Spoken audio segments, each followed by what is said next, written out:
윈도우즈 프로그램을 개발할 때면 32비트 프로세서나 또는 64비트 프로세서에서 실행할 때가 있는데요. 32비트 프로그램은 64비트 OS에서 돌아가죠. 근데 64비트 프로그램은 32비트 OS에서 실행할 수가 없습니다. 바로 프로세서에 호환성 문제가 이제 발생해가야 실행이 안 되는데요. 32비트나 64비트에서 실행할 수 있는 그런 코드를 이제 작성해야 될 때가 있습니다. 그것이 바로 현재 보시는 전체리기 지시어를 통해 구현할 수 있다. 그런 설명이 되겠습니다. 잠시 한번 내용을 보도록 하죠. defined와 같은 전체리기 지시문은 if defined 일반적으로 소스 프로그램을 쉽게 변경하고 다양한 실행 환경에서 쉽게 컴파일을 할 수 있도록 하는 데 사용된다. 자, 여기에 내용을 보면은 다양한 실행 환경에서 이제 컴파일 할 수 있다. 그렇게 설명을 하고 있습니다. 32비트에서 돌아가는 프로그램하고 64비트에서 돌아가는 프로그램은 당연히 코딩이 다르다. 이제 그런 의미가 됩니다. 그런 다른 코딩을 하나의 이제 코드로 작성을 해가지고 각기 이제 분리를 해가지고 실행할 수 있다면 작업 능률과 효율성으로 아주 좋은 경우가 되겠죠. 그 함수들이 전체리기 지시어인데 여기 아래쪽에 보면 이렇게 설명을 하고 있습니다. 여기에 이제 샵 기호 우물정자를 사용해가 defined 또는 error, import, 프로그래머, else, if 또는 if, include 이런 지시어를 이용해 가지고 구현할 수 있다. 그런 설명이 됩니다. 자, 이 함수들을 직관적으로 딱 보면 이제 알 수가 있죠. 뭐 if문이라고 나와 있으니까 당연히 이제 비교문인 것을 알 수가 있죠. if 다음에 뭐 또 다른 비교문은 뭐 else, if 또는 뭐 else 이런 것 가지고 이제 사용할 수 있다. 그런 의미고 여기 에러도 구현할 수 있다. 그런 설명을 하고 있습니다. 그 여기에 뭐 주석 처리는 뭐 이런 식으로 하라. 이제 그렇게 설명을 하고 있네요. 이거는 시연의 형태의 이제 주석 처리가 되겠습니다. 자, 제가 미리 예제 파일을 하나 작성을 해놨습니다. 시간을 좀 들여가지고 작성을 했는데요. 이것이 바로 두 개의 코드가 이제 중복된 형태가 되겠다. 그런 의미가 되겠습니다. 즉 x86 32비트하고 x64 코드가 같이 복합적으로 짜여져 있는 그런 샘플 코드가 되겠습니다.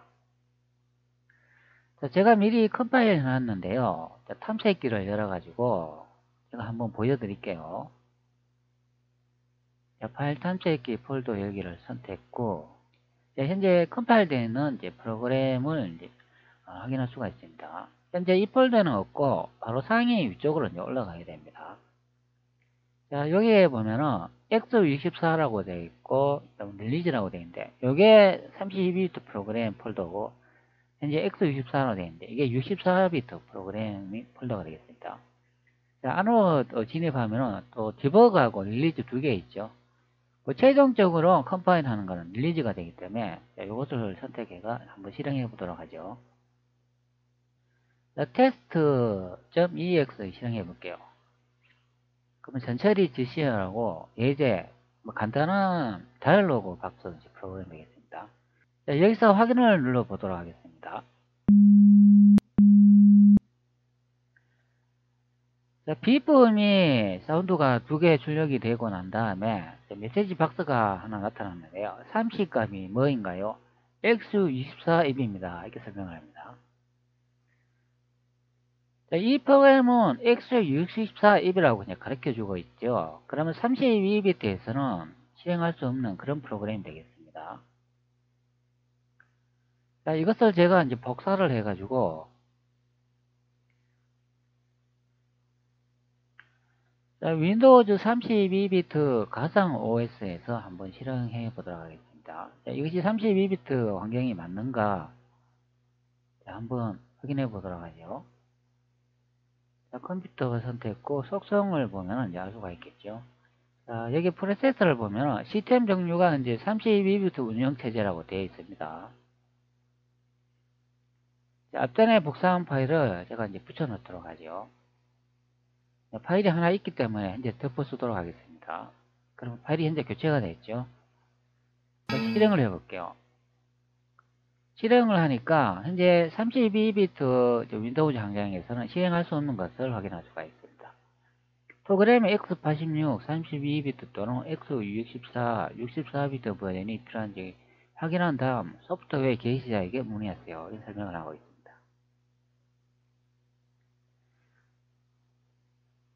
64비트 환경에서는 이제 돌아가는 것을 확인할 수가 있습니다. 현재 제가 사용하고 있는 PC는 64비트니까 당연히 실행이 되겠죠. 그러나 32비트에서는 작동이 안 하는 것을 확인할 수가 있습니다. 이번에는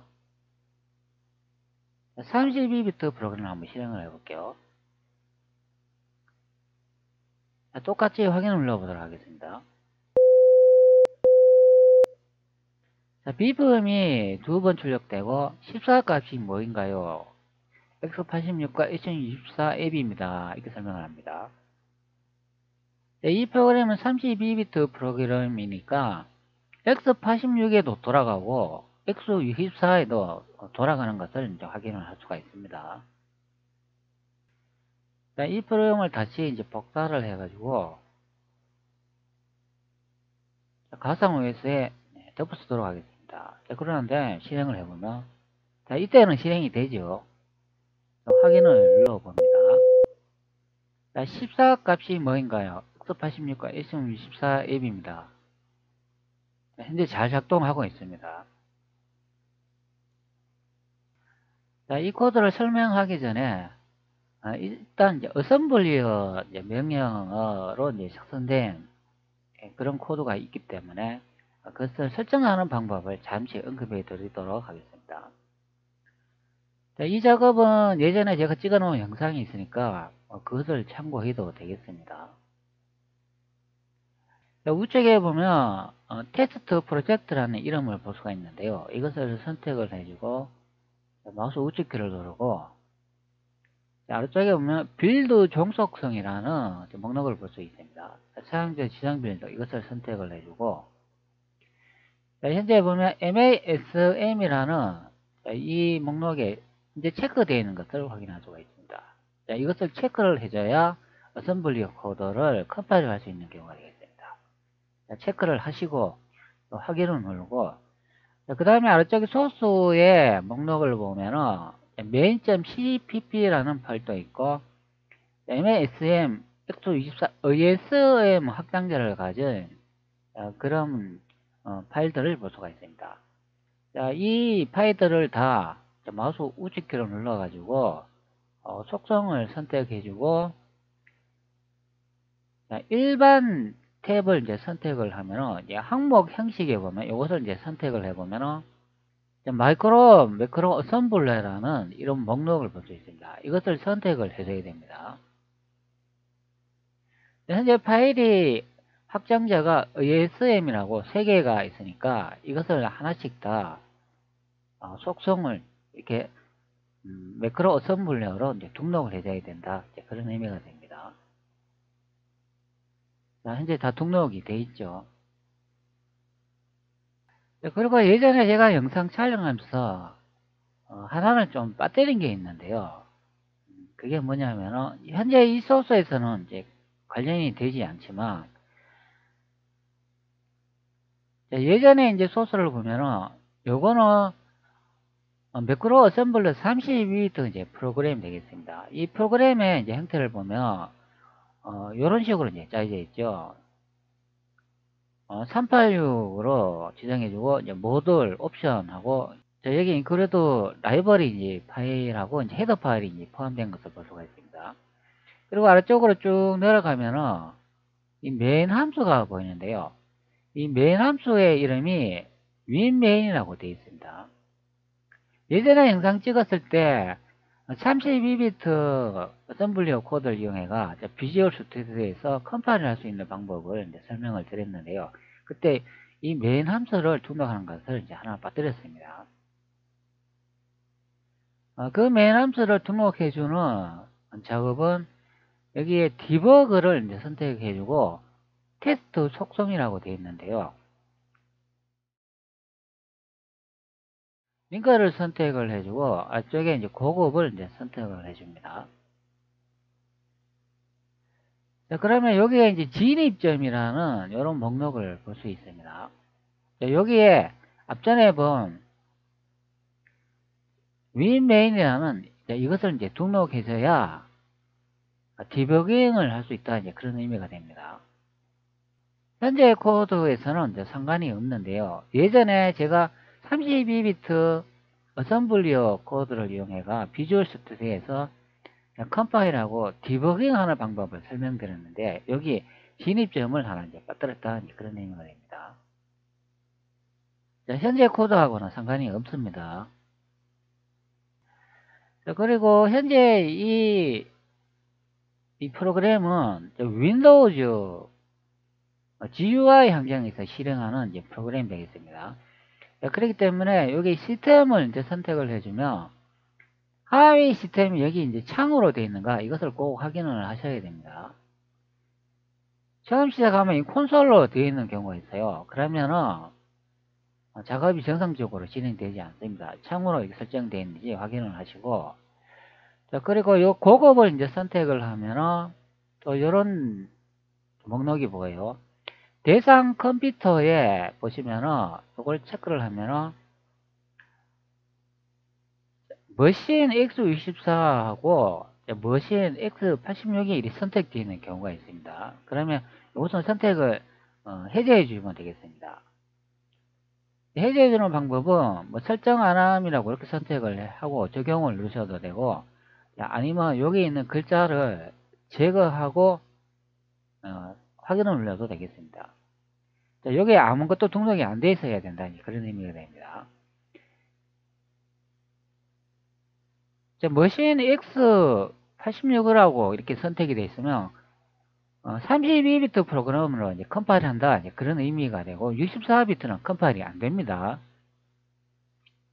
그리고 그 반대로 머신 64라고 되시면 64비트 프로그램만 컴파일이 되고 32비트는 컴파일이 안 되기 때문에 이것을 설정 안함이라고 이렇게 적어 주시고 아니면 뭐 지워 주시고 난 다음에 아래쪽으로 내려가면은 임의의 안전한 여해 처리기 포함이라고 되는데 이것의 하설표를 선택해 보면 보통은 그 표시가 안 되어 있거나 뭐 예로 되어 있을 수 있습니다. 자, 이것을 아니오로 선택을 해야 됩니다. 그래야 어셈블리 컴파일이 제대로 되겠습니다. 그리고 이제 확인을 선택 후 닫아주면 되겠습니다. 자, 작업을 하기 전에 이제 설명이 많이 길었는데요. 소스 코드를 한번 간략하게 이제 분석해 보도록 하겠습니다.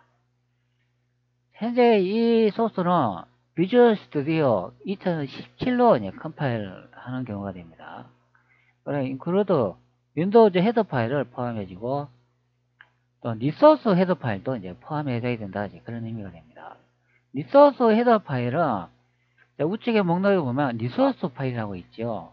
자, 이것을 이제 선택을 해보면 test.rc라는 파일이 보입니다. 이것을 더블 클릭하면은 다이얼로그 박스에 디자인 형태를 이제 볼 수가 있습니다. 기본적으로 이런 형태로 이제 디자인하는데 이것이 바로 리소스 파일이다 그런 의미가 됩니다. 여기에 왼쪽에 보면은 뭐 버튼, 체크박스, 에디터 컨트롤, 콤보 박스, 리스트 박스, 뭐 그룹 박스 이런 걸 다 여기서 디자인해 가지고 아이디를 이제 부여하면 된다 그런 의미가 됩니다.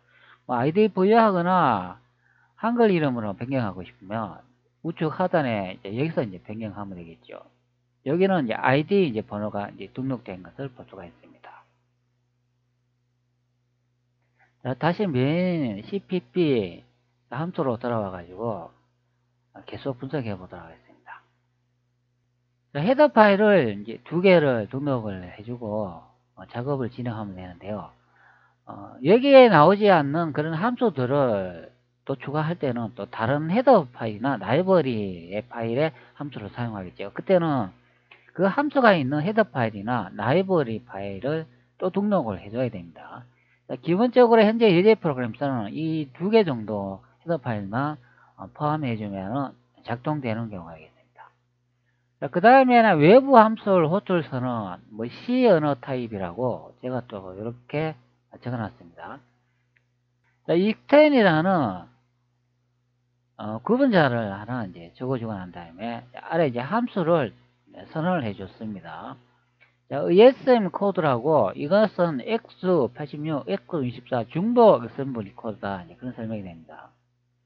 자, 오른쪽에 솔루션 탐색기를 다시 선택을 해보면 여기에 MASM X86, 24 ESM 요거 선택하면은 여기에 코드가 두 개 형태로 되어 있습니다. X64에서 돌아가는 코드 하나하고 아래쪽에 보면은 X86에 돌아가는 코드 이렇게 두 개를 제가 작성을 해놨어요.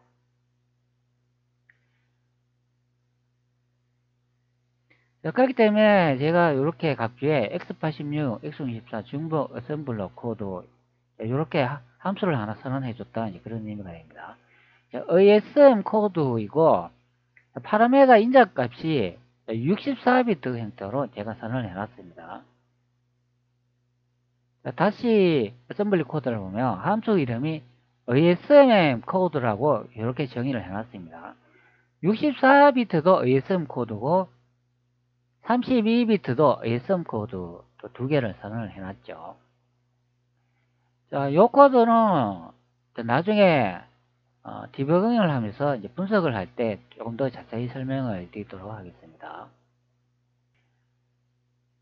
그리고 또 ASM 코드 X86이라고 이거는 이제 단일 어셈블리 코드다가 설명을 해놨습니다. 그리고 64비트 이제 코드만을 또 적어놓은 단일 또 어셈블리 코드가 또 있습니다.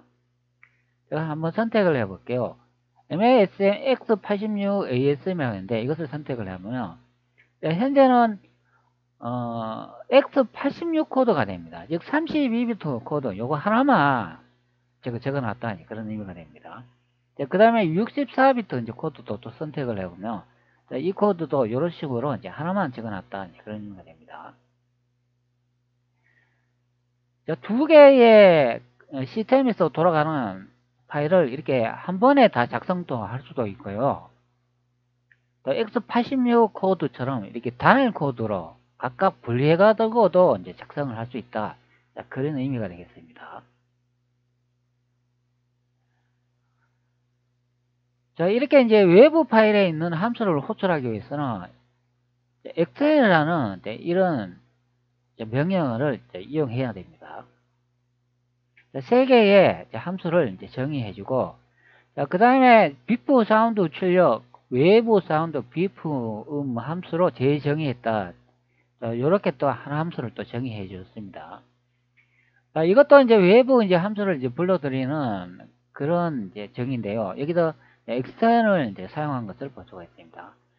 현재 리턴 값을 이제 불형으로 해놨습니다. 이 불형은 참인가 거짓인가? 거짓은 0이고 참은 1의 값을 이제 반환한다 그런 의미가 되겠습니다.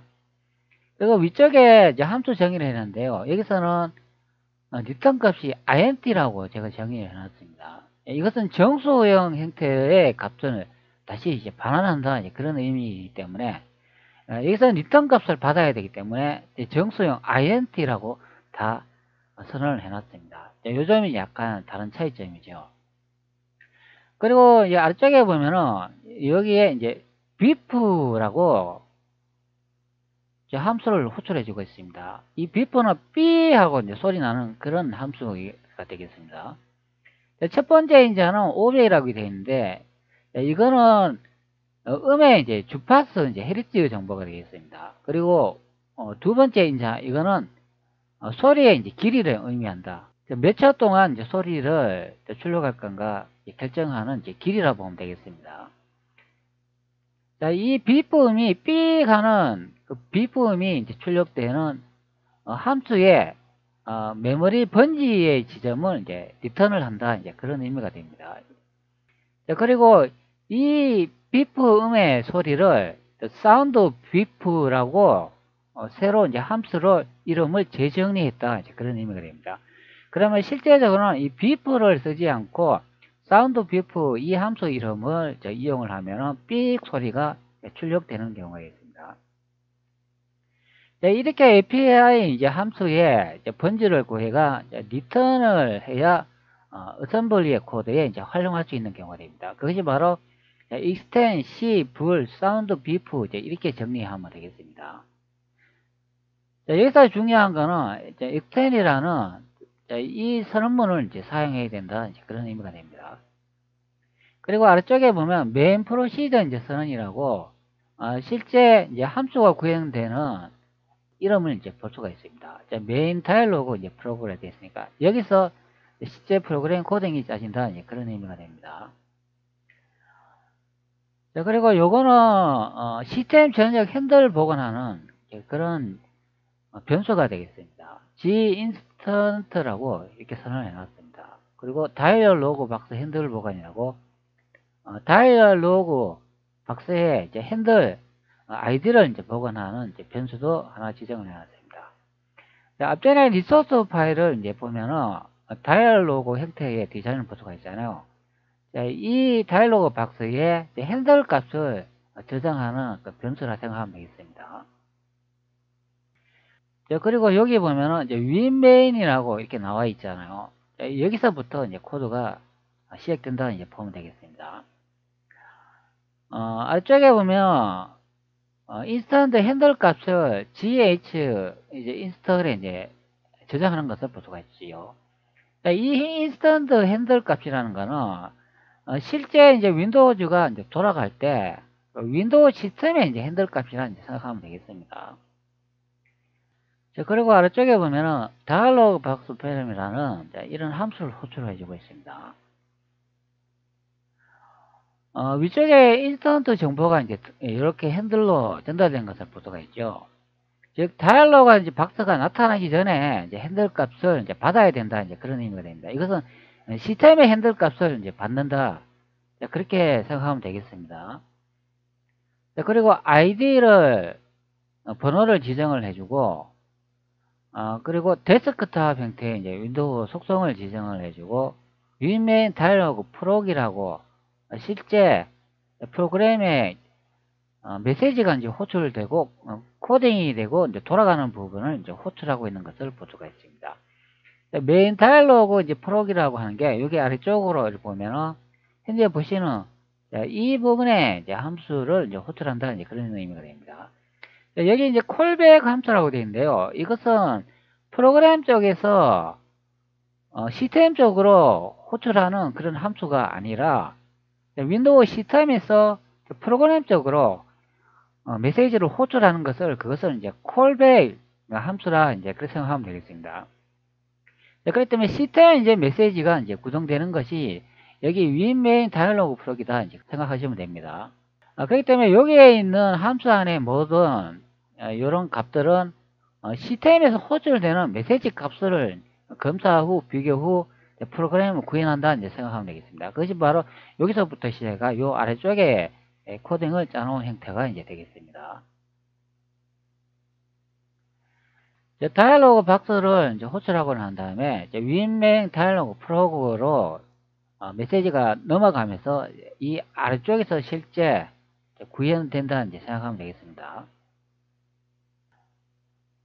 자, 그리고 문자를 담는 이제 버퍼를 128바이트 이제 0으로 모두 다 이제 초기화해주고 I 변수 하나 J 변수를 이제 0의 값으로 초기화하고 그 다음에 스위치문을 이용해가 윈도우즈에서 이제 호출되는 이제 메시지를 확인한다 이제 그런 의미가 되겠습니다. 위쪽에 보면 메인 다이얼로그 프록이라 되는데 여기 I 메시지라고 되어 있으니까 이 부분에 이제 메시지가 어떤 건가 이제 확인을 해가 이제 비교를 해가 아래쪽에 전달을 해준다 그런 의미가 됩니다.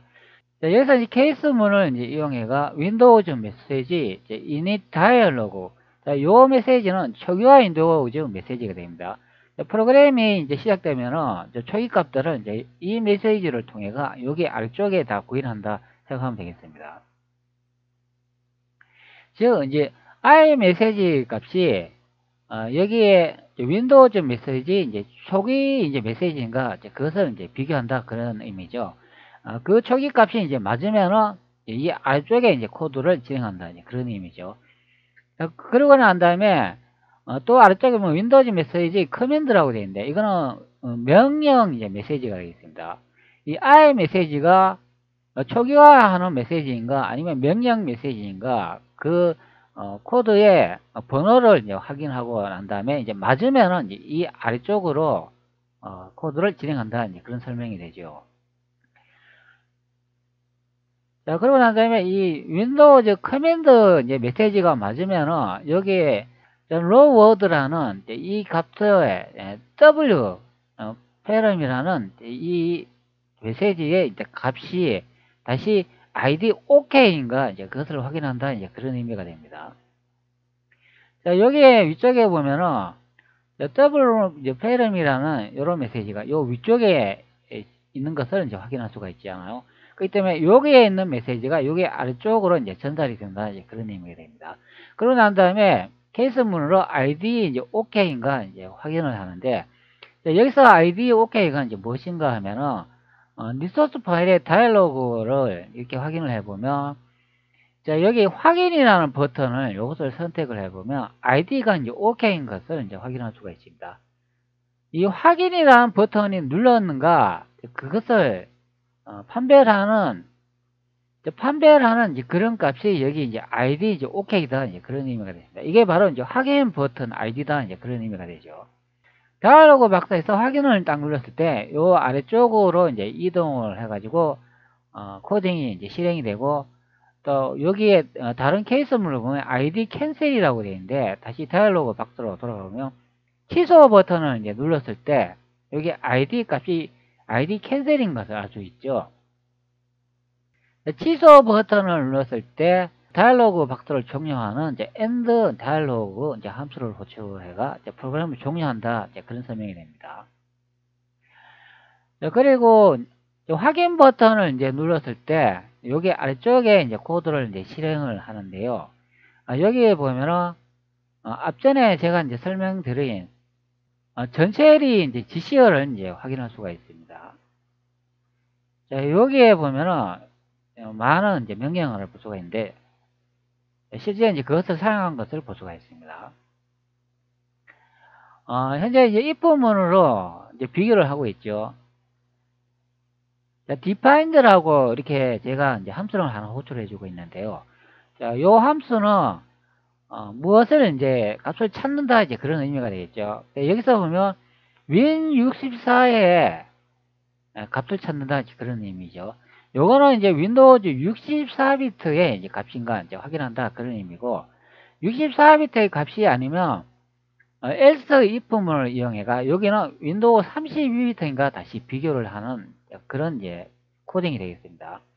또 다른 쪽에 보면은 뭐 AMD 뭐 64인가 아니면 MIX 86의 시스템인가 이제 그것을 또 비교하는 몇 가지 이제 구문을 적어놨습니다. 자, 그리고 여기 에러 출력하는 뭐 그런 형태도 서술해 놨죠. 그것이 바로 이제 else문으로 정리를 해 놨습니다. 저 이제 소스 값을 이제 컴파일 할 때 64비트로 컴파일을 하고 있는가 아니면 32비트로 이제 컴파일을 하고 있는가 그것을 확인하는 작업이 바로 여기 if문의 이제 defined 이제 함수가 되겠다 이제 그런 의미가 되겠습니다. 자, 이게 바로 이제 전처리 GC어다 이제 그런 의미가 됩니다.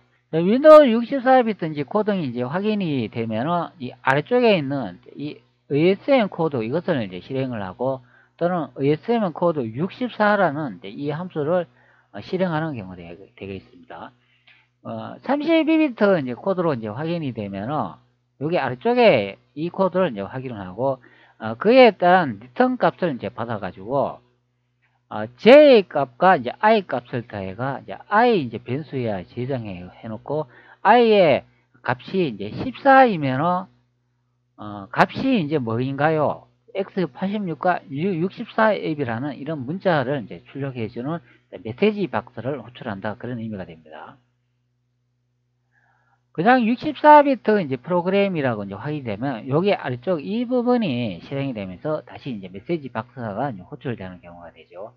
자, 그렇기 때문에 이 부분에 이제 코드가 이제 중요하다. 이제 그런 설명이 됩니다. 바로 64비트 코딩인가 아니면 32비트 코딩인가 이제 그것을 이제 확인할 수 있는 그런 형태가 이제 여기서 이제 판별이 된다. 이제 그런 의미가 됩니다. 그것이 바로 전처리 지시어에 의해 가지고 비교 구분된다. 이제 그런 설명이 되겠습니다. 근데 전체리 이제 지시어를 제가 이용을 해보니까 이거 약간 버그가 있는 것 같습니다. 자, 왜 그런가 하면은 제가 한번 보여드릴게요. 현재 위쪽에 보면은 이제 컴파일 형태가 이제 디버그로 이제 설정이 되어 있죠. 그리고 x64로 이제 되어 있습니다. 그런데 여기에 이제 화면에 이제 글자의 이제 색상 값을 보면 현재 검은색으로 이제 활성화된 것을 이제 볼 수가 있습니다. 자, 요거는 이제 정상적으로 작동을 하는데요. x64에서 x86으로 바꾸면은 현재 그대로 이제 win64로 이렇게 색상이 고정되는 것을 볼 수가 있습니다. 이게 현재 이제 오류가 있다 이제 그런 의미가 됩니다. 이 색상 값이 현재 컴파일이 x86으로 바뀌었으면 여기 아래쪽에 색상이 이것이 활성화되어야 되는데 현재 64비트 환경에 이제 활성화되어 있다 이제 그런 의미가 됩니다. 그렇기 때문에 이 전처리 이제 지시어를 사용하면 약간 버그가 있다 이제 그런 의미가 됩니다. 이렇게 색상이 고정이 되어 있으면 정상적으로 작동하지 않습니다. 현재는 이제 디버그 상태에서 확인을 했는데 릴리즈를 한번 선택을 해볼게요. 자, 릴리즈를 선택을 하자마자 여기 win32라고 32비트 코딩이 작성되어 있는 이 부분의 색깔이 현재 활성화로 이제 바뀐 것을 확인할 수가 있죠. 그리고 64비트는 현재 희미한 그 회색으로 변경된 것을 볼 수가 있습니다. 그렇기 때문에 이거는 정상적으로 작동한다 그런 의미가 됩니다. 그 다음에 X64를 한번 선택을 해볼게요. X64를 선택하니까 또 색상이 또 바뀌었죠. 위쪽에 64비트 환경의 코딩이 이제 활성화됐고 아래쪽에 win32가 이제 비활성화된 거로 바뀌었습니다. 자, 그렇기 때문에 이것을 이제 테스트를 해보니까 이 디버그 형태로 이것을 선택을 하니까 약간 오족당이 있더라고요. 그렇기 때문에 여기서는 이제 릴리즈 이것을 선택을 해가 이제 테스트를 해야 되겠습니다. 자, 현재는 이제 릴리즈 상태에서 x64에 컴파일 하는 상태가 되겠습니다. 자, 그러면 여기서 이제 코딩은 이제 디버깅을 진행해 보면 되겠죠. 여기 ID OK라고 이제 확인 버튼을 선택했을 때 이 부분에서 브레이크 포인트가 멈출 수 있도록 마우스 우측키를 누르고 커서까지 실행을 선택을 해줍니다. 뭐 물론 여기 왼쪽에서 이렇게 더블 클릭을 이용해 가지고 브레이크 포인트를 잡아줄 수도 있겠죠. 저는 이렇게 하지 않고 마우스 이제 포인터를 이제 지정을 해주고 작업을 진행해 보도록 하겠습니다. 여기 커서까지 실행을 선택해 줍니다. 자, 그러면 이제 프로그램이 실행이 됐습니다. 자, 위쪽에 보면은 프로그램이 이제 호출되는 것을 이제 볼 수가 있죠. 이제 다이얼로그 박스를 이제 호출해주고 메인 다이얼로그 프로그로 코딩이 넘어간 것을 볼 수 있습니다. 그러면 메인 다이얼로그 이렇게 넘어가 이렇게 다이얼로그 박스가 생성이 되면서 이제 초기 값을 이제 세팅을 해주고 자, 커맨드 버튼 즉 OK 이제 버튼을 눌렀을 때, 즉 확인 버튼이죠. 확인 버튼을 눌렀을 때, 요 지점까지 온다 이제 그런 의미가 되겠습니다. 자, 여기서 이제 확인 버튼을 딱 누르면 여기서 이제 포인트가 딱 멈춘다 그런 의미죠. 자, 확인을 눌러볼게요. 자, 확인을 누르니까 현재 왼쪽에 화살표가 포인터가 멈췄다는 것을 이제 갖춰주고 있습니다. 자, 현재 이제 컴파일 상태가 64비트인 것을 알 수가 있죠. 여기에 위쪽에 보면 64라고 이제 가르쳐주고 있으니까 이 지점으로 들어온 것을 볼 수가 있습니다. 자, 여기서 이제 단계 진행을 해가 이제 어셈블리어 이제 코드를 이제 보면 되겠습니다. 어셈블리어 코드의 함수 호출 부분에서 인자 값으로 이제 5로 이제 지정을 해준 것을 볼 수가 있습니다. 자, 위쪽에 다시 한번 이동을 해 볼게요. 자, 여기 보면은, 자, 현재 보면 어셈블리 코드, 인자값을 인텔 64에 데이터형을 이제 넘겨주고 있는 것을 볼 수가 있죠. 이것은 x86하고 x24 중복 어셈블리 코드가 있다. 그런 의미가 되겠습니다. 자, 다시 아래쪽으로 이제 넘어와가지고, 자, 요게 이제 중복 코드가 있는 지점이죠. 그리고 오의 값을 인자를 이제 넘겨주는 것을 볼 수가 있습니다. 자, 안으로 단계 진행해 보도록 하죠. 자, 안으로 단계 진행하니까 이제 어셈블리어 이제 코드가 이제 나타나는 것을 볼 수가 있습니다. 자, 이 코드는 x64 코드하고 x86 코드가 두 개 같이 존재하는 형태가 됩니다. 자, 이렇게 선언해 주시면 되겠습니다. x64하고 x86의 이제 코드인가 그 구별을 하기 위해서는 여기도 보면은 전처리 지시어를 사용하고 있는 것을 볼 수가 있습니다. 즉 if defined 명령어를 이용해가 RAX 값이 있으면은 이것이 이제 64비트 이제 코드 형태가 되었고 RA 값이 없으면은 else 문으로 넘어와 가지고 x86 코드가 실행된다 이제 그런 의미가 됩니다.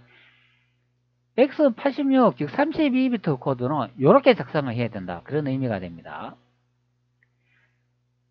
.386p 프로젝트 모드에서 실행을 하고 XMM 네이터도 확장 네이터도 이용할 수가 있고 모드를 플로트 C 형태로 선언해 준다.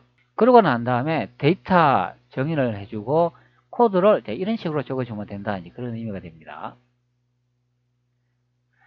자, 여기다 보면은 외부 함수를 또 호출하고 있죠. 여기 엑스텐이라고 여기는 스탠다드 콜 함수를 사용하고 있는 것을 볼 수가 있습니다.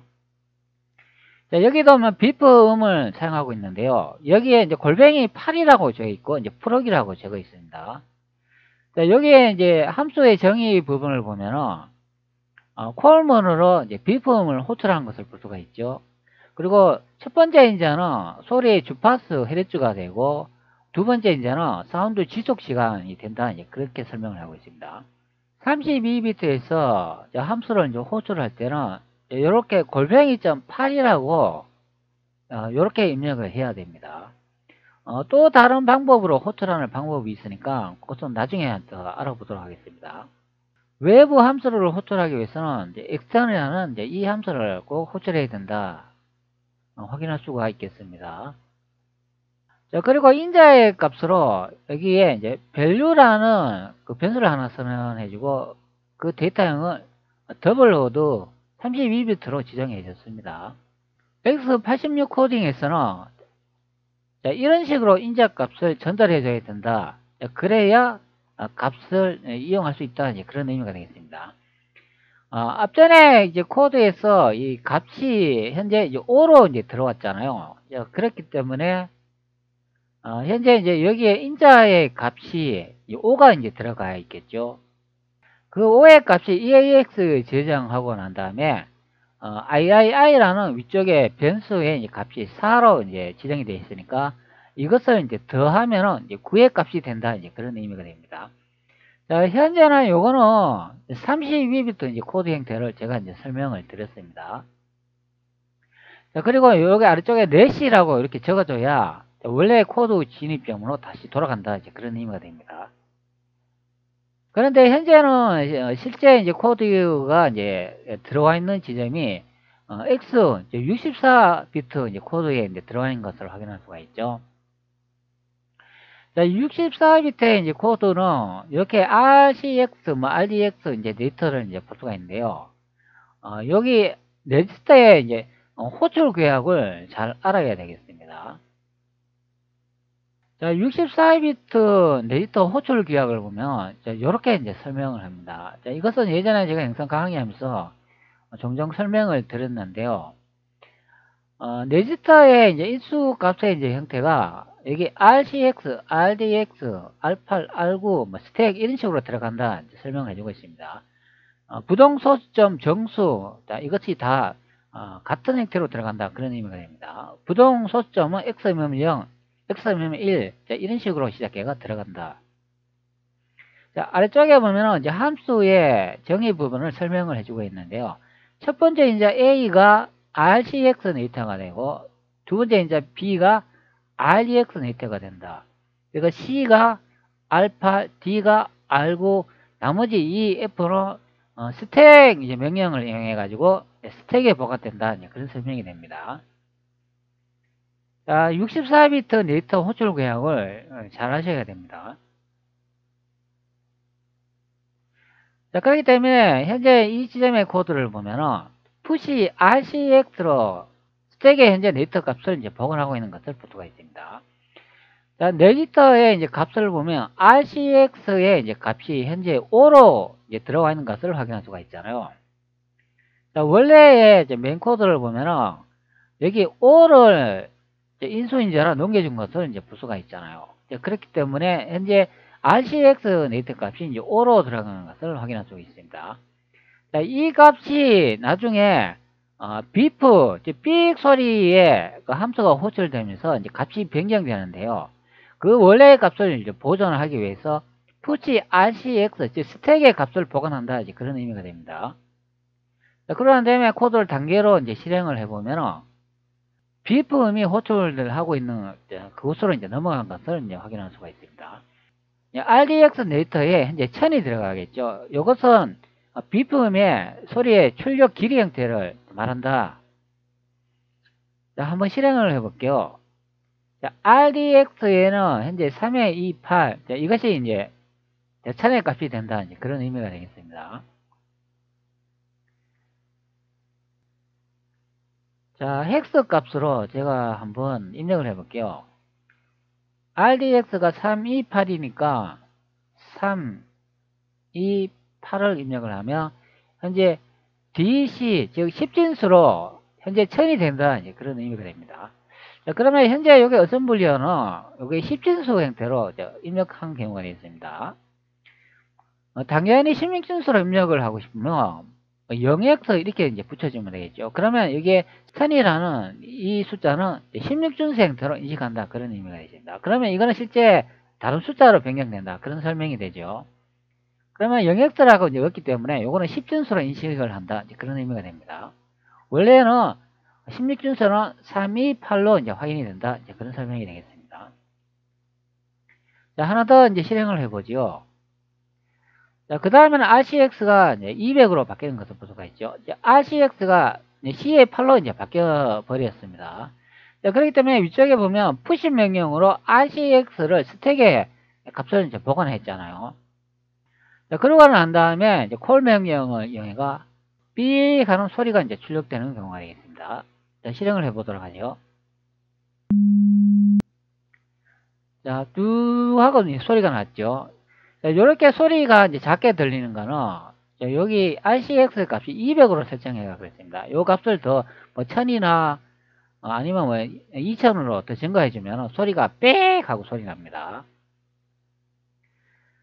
자, 그 다음에 이제 비프 함수가 이제 호출이 되어 있기 때문에 그 전에 복원해 있던 RCX의 값을 다시 복구를 해줘야 되죠. 그 명령어가 pop RCX가 되겠습니다.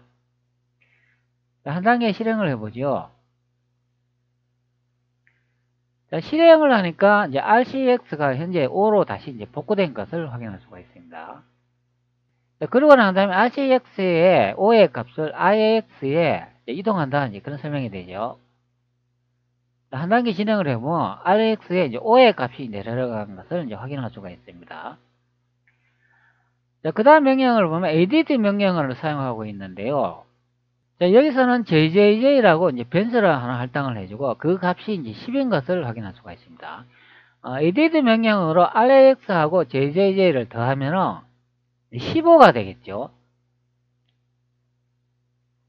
자, 명령을 진행을 해보니까 이제 F 값을 이제 확인할 수가 있습니다. F가 15의 값이 된다. 그런 의미가 됩니다. 16진수로 이제 F를 선택을 해보면 10진수로 현재 15인 것을 이제 확인할 수가 있죠. 자, 그리고 난 다음에 낸 명령을 이용해 가지고 원래 코드 진입점으로 다시 돌아간다. 이제 그런 의미가 되겠습니다. 자, 현재는 요거는 x64, 즉 64비트 프로그램 코드가 되겠습니다. 그 선언 방법은 if defined라는 전처리 지시를 이용해가 RX 이렇게 적어주고, RX의 값이 있으면은 64비트 코드로 인식을 하고, 값이 없으면 else음을 이용해가지고 386, 즉 32비트 코드 형태로 인식을 한다는 그런 설명이 됩니다. 그리고 아래쪽에 보면 end if라고 전처리 지시문에 끝을 선언해주고 함수의 끝도 end라고 이렇게 적어주면 되겠습니다. 자, 이렇게 작성을 하면 X용 24비트 코드하고 32비트 코드를 이제 하나의 파일 안에 구분지어 작성할 수 있다, 그런 의미가 됩니다. 그런 난 다음에 한 단계를 진행을 해보죠. 그러면 다음 코드로 넘어간 것을 볼 수가 있습니다. 자, 이번에는 ASN 코드 X64라고 되어 있기 때문에 이거는 이제 단일 코드가 이제 되겠습니다. 자, 다시 이제 안으로 한번 진입해 보도록 하죠. 자, 현재 보시는 같이 이게 단일 코드로 되어 있죠. 자, 이것도 이렇게 선언을 해줘야 됩니다. 자, if defined 함수로 이용해가 rex 값이 조사를 해가지고 이것이 64비트 코드인가 아니면 32비트 코드인가 이제 확인하는 그런 경우가 됩니다. 자, 현재는 이제 X24비트 이제 코드이기 때문에 64비트 지점으로 이제 넘어온 것을 볼 수가 있습니다. 자, 이것도 보면 아래쪽에 이제 else라고 이렇게 적어놨죠. 여기 X86이라는 코드는 현재 적어놓지 않고 있습니다. 그렇기 때문에 64비트 코드 형태만 이제 분석하는 것을 이제 볼 수가 있습니다. 자, 이런 식으로 적어주면 된다, 그런 의미가 됩니다. 자, 이 코드는 앞전에 설명한 코드하고 똑같기 때문에 이제 바로 단계 진행해가 넘어가도록 할게요. 자, 똑같이 이제 비프음을 출력을 해주고 값을 이제 더하는 것을 볼 수가 있습니다. RAX의 값이 이제 F가 들어간 것을 이제 볼 수가 있습니다. 자, 이 값은 10진수로 10이 되겠습니다. 자, 현재 이제 두 개의 이제 함수의 분석을 이제 끝을 했는데요. 여기에 첫 번째 이제 입력해 있는 값이 이제 i에 들어간 것을 확인할 수가 있고, 두 번째는 j에 들어간 것을 확인할 수가 있습니다. 그러면 i도 15가 들어가고 j도 15가 들어간 것을 이제 확인을 했죠. 그렇기 때문에 j와 i에 이제 15, 15 값을 더하면 이제 30 값이 이제 된다, 그런 의미가 되죠. 자, 현재 이 코드를 이제 확인해 보도록 하죠. 자, 아래쪽에 i와 이제 j의 이제 값을 보면 각각 15의 이제 값이 들어간 것을 확인할 수가 있습니다. 이 두 개의 값을 더해 가지고 다시 i의 변수에 이동하게 되는데요. 그러면 이제 30의 이제 값이 되겠죠. 자, 진행을 해 보도록 하죠. 자, 그러면 i가 현재 30으로 이제 바뀐 것을 이제 확인을 할 수가 있습니다. 그리고 이 부분을 이용해가 i의 값이 14인가 이제 확인을 한다. 네, 현재 i의 값이 이제 30이기 때문에 14의 값이 아닌 것으로 확인되죠. 그러면 다음 코드는 현재 이쪽으로 이동된다, 이제 그런 의미가 됩니다. 그래서 계속 진행해 보도록 하죠. 자, 이쪽으로 이제 진행해가 진입한 것을 확인할 수가 있습니다. 그러면은 자, 이 코드가 실행된 컴파일은 X64라는 것을 이제 확인을 해주고, 자, 메시지 박스가 이제 출력이 되겠죠. 계속 진행을 해 보도록 하겠습니다. 자, 그러면 메시지 박스가 하나 이제 출력이 되면서 30 값이 뭐인가요? 이제 확인을 시켜주고, X64 앱입니다. 자, 이렇게 보여주고 있습니다. 자, 그렇기 때문에 이 프로그램은 64비트 이제 코드가 이제 실행된 것을 이제 확인할 수가 있습니다.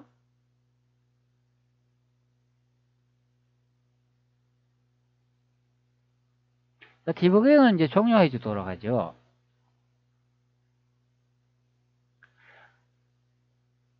자, 다시 이제 코드에 이제 위쪽으로 이제 돌아와 가지고 현재 이 부분에서 다시 이제 컴파일을 실행해 보도록 하겠습니다. 자, 앞전에는 64비트 이제 코드를 이제 확인을 했지 않습니까? 그렇기 때문에 이번에는 컴파일 옵션을 X86으로 이제 바꿔주도록 하겠습니다. 그러면은 현재 아래쪽에 이제 문자가 이제 활성화된 것을 이제 볼 수가 있죠. 이제 정상 작동하는 것을 볼 수가 있습니다. 자, 그러면 다시 ID OK 이 부분에서 마우스 커서를 넣고 마우스 우측 키를 누르고 커서까지 실행을 선택을 해줍니다. 자, 그러면 예제 프로그램이 다시 시작되는데 확인 버튼을 누르면 현재 이쪽 아래에 여기서 이제 포인트가 이제 멈출 것으로 이제 예상이 됩니다. 확인을 눌러보도록 하죠.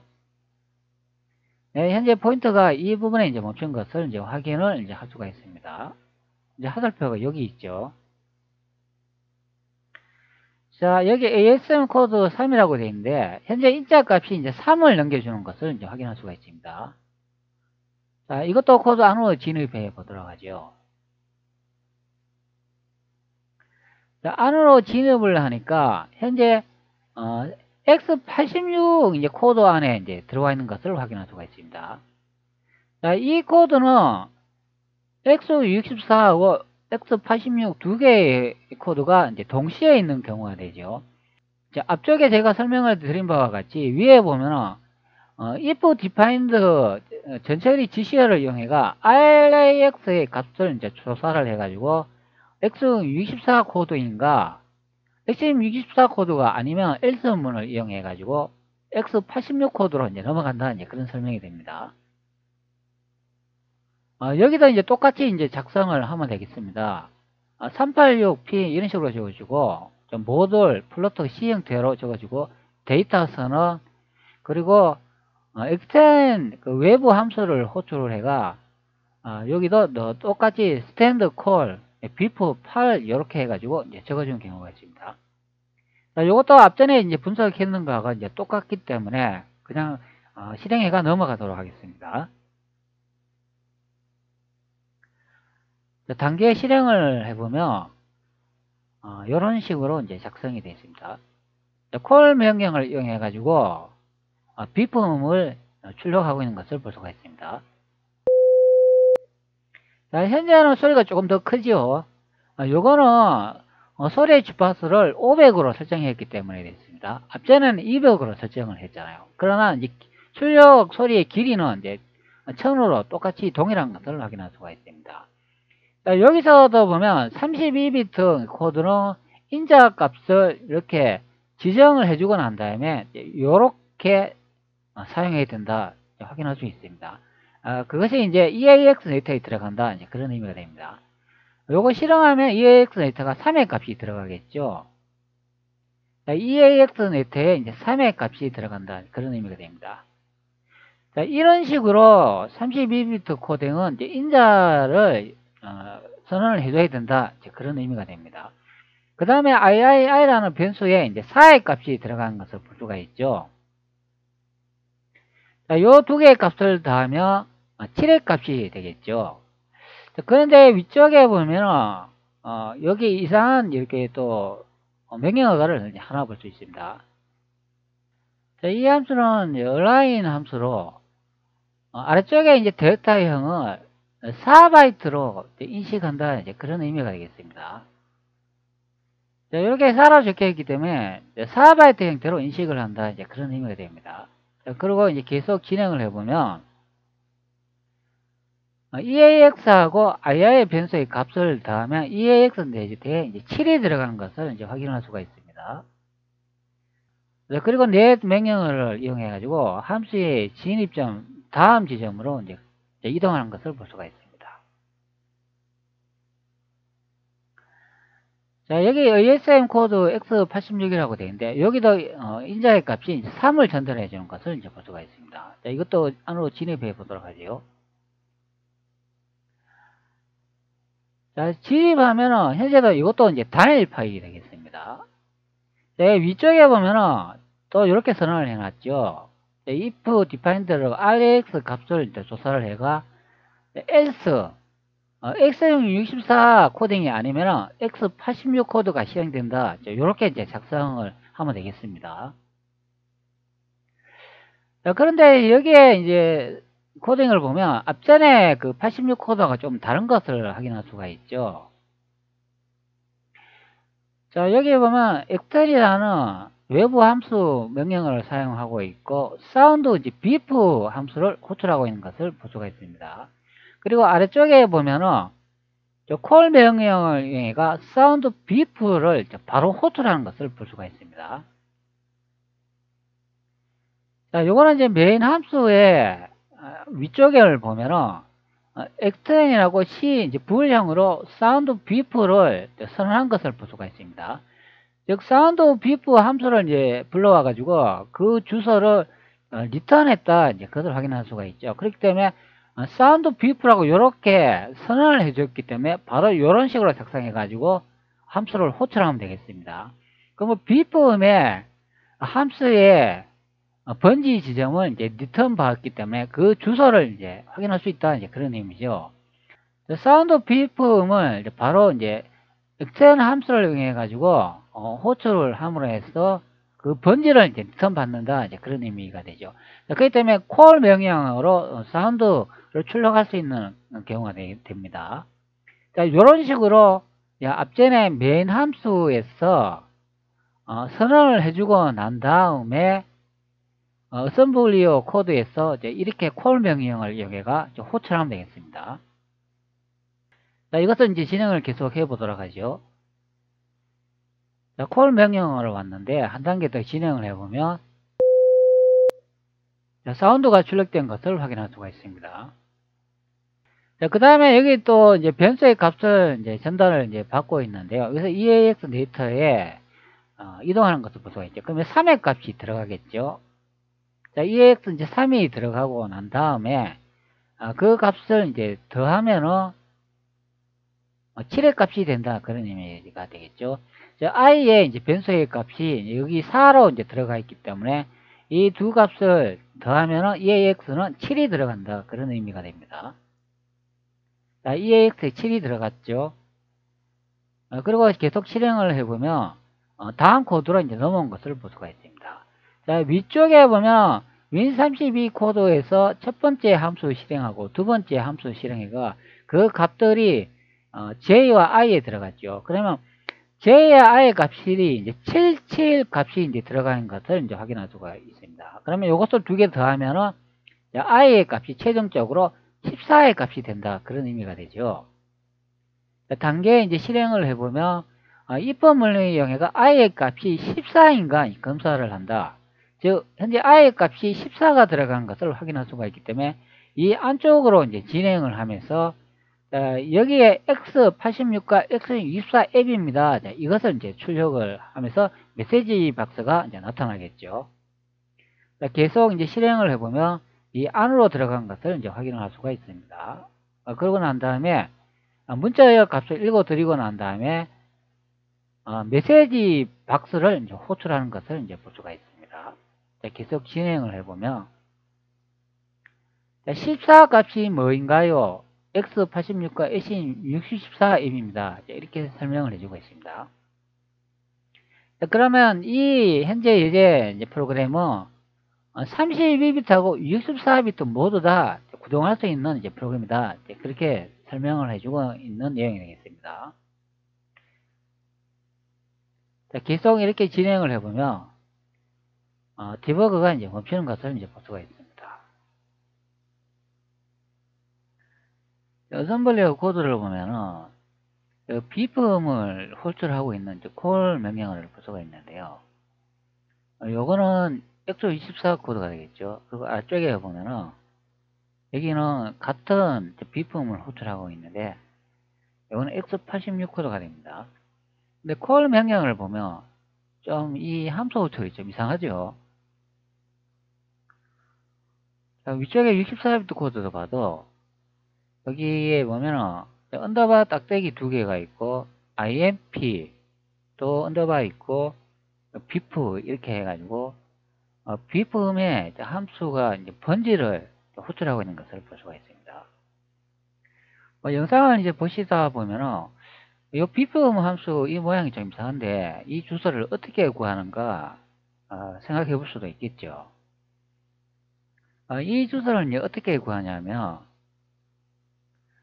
메인 함수에 돌아오셔가지고 자, 여기에 이제 아무 부분이나 코드를 하나 작성을 하면 됩니다.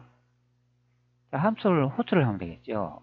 B, E, P, 그리고 음의 높낮이를 한 500으로 정해주고 출력 길이는 1초 정도로 이제 잡아주면 되겠습니다.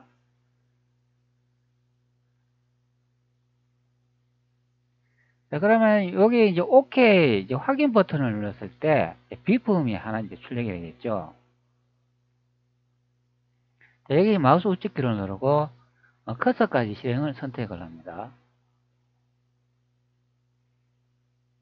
자, 그리고 확인 버튼을 누르면 현재 이 부분에 현재 멈춘 것을 볼 수가 있습니다. 자, 왼쪽에 디스어셈블이라는 창이 하나 이제 보이는데요. 자, 이 창이 보이지 않으면 디버거를 선택 후 창을 선택 후 아래쪽에 보면 디스어셈블리라는 이런 목록이 보입니다. 이것을 선택해 주면 되겠습니다. 자, 조금 더 코드의 형태를 한번 보도록 하죠. 현재 이제 비프를 이제 출력을 하는 그 지점에 와 있는데 이게 첫 번째 인사가 500으로 설정이 되어 있죠. 그러면 여기에 보면 ECX 이것이 첫 번째 인자가 되고 두 번째 인자가 여기는 1000으로 되어 있으니까 여기 EDX에 여기 328H라고 했는데 이게 이제 두 번째 인자가 되죠. 그 다음에 이제 콜 명령으로 이제 비프를 이제 부르는 것을 볼 수가 있죠. 여기도 보면 콜 명령으로 이제 비프를 부르는 것을 볼 수가 있습니다. 여기 이제 더블 워드 이제 PTR이라 되어 있고 주소를 이제 설명해 주는 부분이 됩니다. 여기 보면은 주소를 이제 대괄호로 이제 묶어 주고 난 다음에 여기 IMP 비프라고 이제 이렇게 가르쳐 주는 것을 볼 수가 있습니다. 실제 비프의 이제 시스템 주소는 이 부분에 이제 주소가 되겠죠. 자, 그렇기 때문에 실제 이 코드를 보면은 제가 이렇게 콜이라고 이렇게 호출하고 있는 부분이 여기 이 부분에 값이 된다 이제 그런 의미가 됩니다. 제가 그대로 문자를 이제 복사를 해가지고 대괄호만 이렇게 적어줬죠.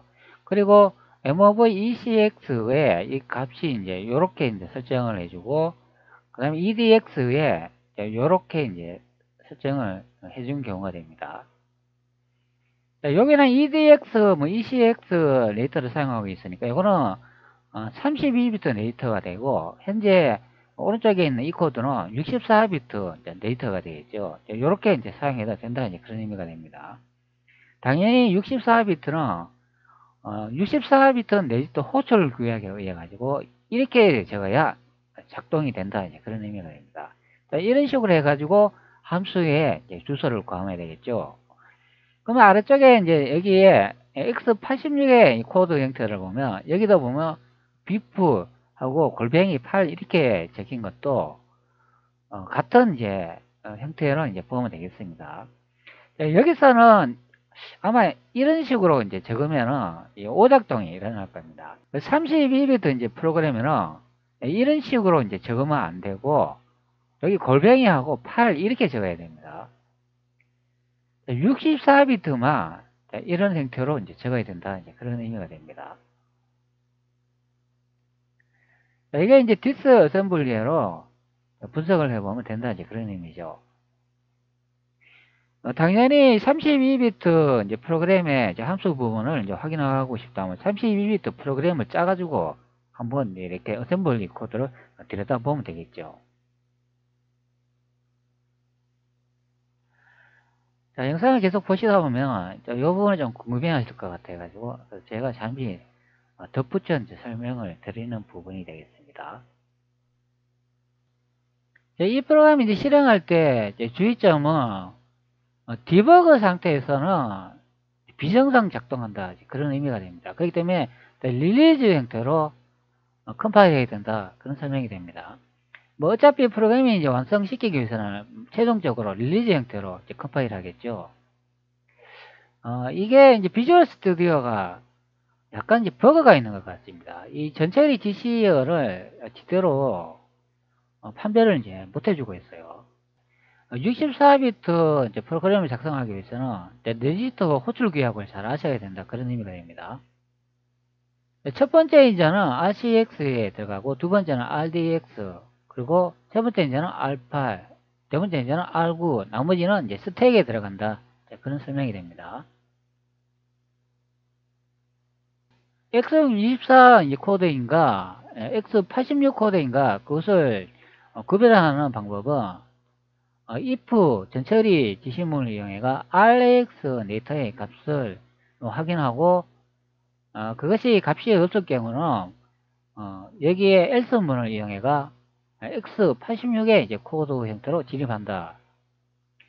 자, 그리고 X86의 코드에 인자 값을 전도를 해주는 거는 이렇게 인자를 선언을 해주고 그것을 이제 활용을 해야 된다. 이제 그런 의미가 됩니다.